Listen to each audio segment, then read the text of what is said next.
Welcome back to The Health Hunt, a human, humble, and humorous exploration of how to level up your health. Today, we're dropping a quick mini episode with Dan's real-time sleep update. We know this is a topic that so many people relate to because late at night, sometimes our nervous systems have opinions and they just want to be heard. If you fall asleep just fine, but wake up at 3 a.m. with a fully caffeinated brain and zero solutions, this one's for you. Dan shares a new supplement tweak, a slightly uncomfortable sleep experiment he's running, and why this isn't just about how many hours you get, but how your sleep is actually structured.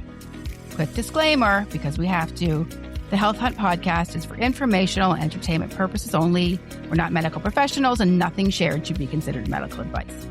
Always consult your healthcare provider before making changes to your health.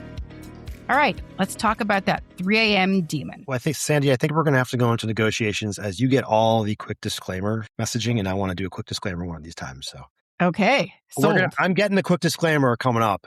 You wait and see. So yes, this won't take too long, but I thought it was really important to talk about some of the things I've been experiencing with my sleep. We did a whole sleep series, 3 episodes.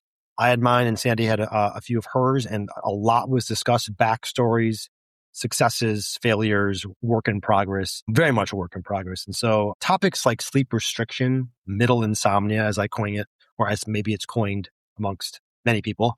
And then Sandy mentioned the 3 a.m. demon. So here's the health update.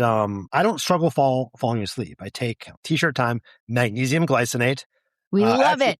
Yep. I actually upped my dose to 420 milligrams, one more pill, and it works. You feel it, and I'm asleep. So the issue now is going to bed at 10:30, but this wake up at 3 a.m., the struggle to stay asleep. Specifically, my brain loves to schedule a mandatory staff meeting at 3 a.m. No calendar invite, no agenda, just vibes and my cortisol. Probably no overtime either. That very, very true. Oh, and my cortisol loves to make itself known at 3 a.m. So here's a new tweak I've added. It's kind of a slightly uncomfortable sleep experiment I'm running. The thing here is why this matters way more than just how many hours of sleep you get.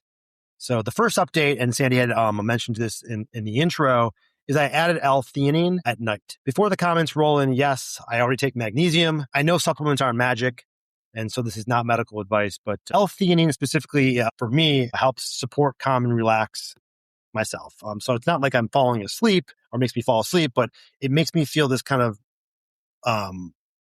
aura of calmness and relaxation. It helps to kind of take the edge off. I feel less wired. So I started taking the L-theanine as at my wake up at 3 a.m. And I think it helps. It's not a magic pill, as I mentioned, but I think it helps. So I take a supplement, and I talked about this when we were talking about the glucose episode, but I take a supplement. It's like a gel, and it has, magnesium glycinate, obviously, and it has L-theanine. And so that's sort of known to be, like you said, a calming, relaxing. It's actually also, I think, in the matcha that I have, because it's supposed to it sort of almost counterbalances the caffeine effects. So I take the pills, and then you take it's a topical? No, it's a gel in my mouth. That's the way that you get to sleep, is through that gel in your mouth. Yeah. 10:30, whatever time you got it. So fragmented sleep. So here's the core of the issue that I wanted to bring up today, is whether I'm actually better off going to bed early. If I'm doing this wake up where I go to bed at 10:30 and I wake up from 3 to 4:30, and then I go back to sleep for a couple hours, is sleep fragmentation. Is this healthy? Is this, if I even get 7 hours or 8 hours, is that actually a really healthy way to sleep? Sleep research here is pretty clear on this. Fragmented sleep, such as I just mentioned, does not equal restorative sleep. And Sandy must have mentioned this multiple times on her sleep episodes. So even if my total hours look good on paper, I am ruining my sleep cycles. They're totally disrupted. And so your body wants consolidation, not installments. Interesting. So I'm wondering, so did you try going to sleep earlier? So I mentioned last time, or in my episode with sleep, about cognitive behavioral therapy.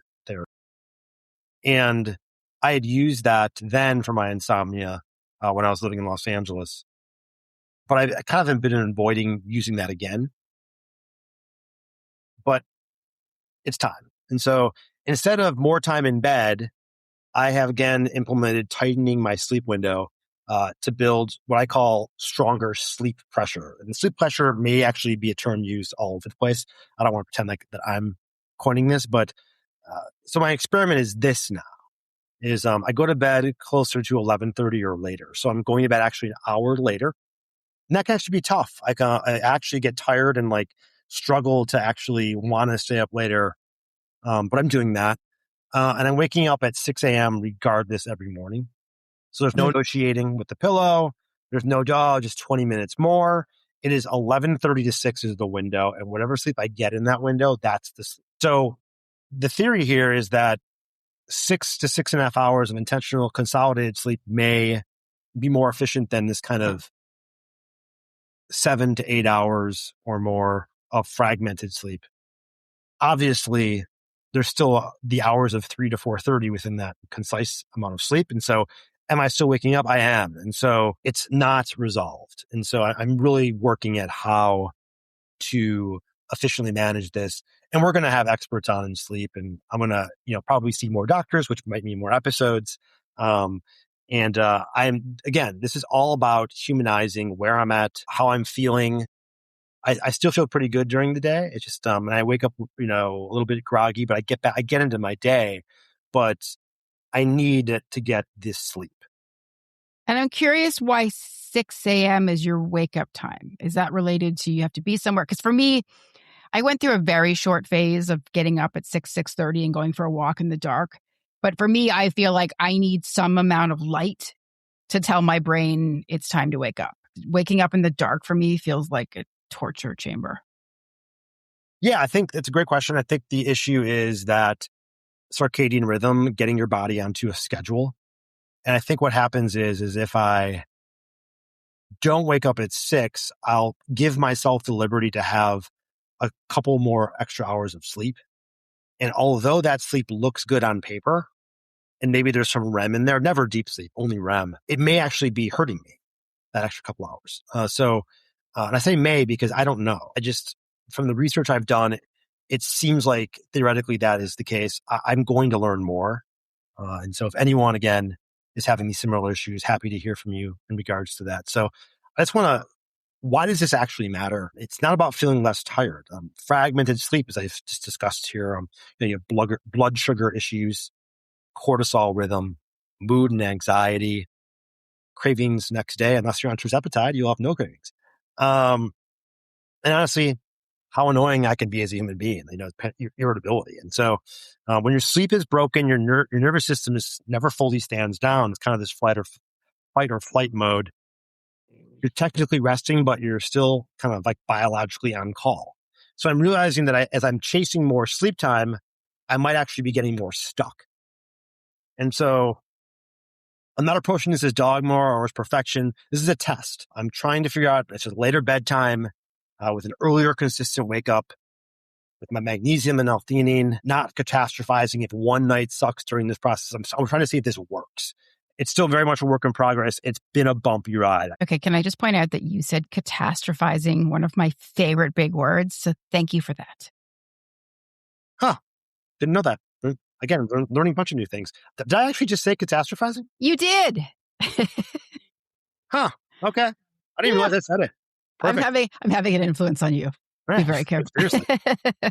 Subconsciously. Okay, so just on the note of catastrophizing, we actually talk a lot about these concepts in our sleep series, which again is episode 6 to 8, if you want to go back and check those out. And episode 8 is where I really get into the mind-body connection, sleep anxiety, and chronic insomnia, which is kind of where the topic of catastrophizing really shows up. And so I think that's all useful for anybody that's struggling with sleep. If you ever laid in bed at 3 a.m. thinking, is this just my life? You're not broken. You're not alone. We're going to unpack this together. I'm going through it right now, and I'm looking into it and trying to figure it out, but very much a work in progress.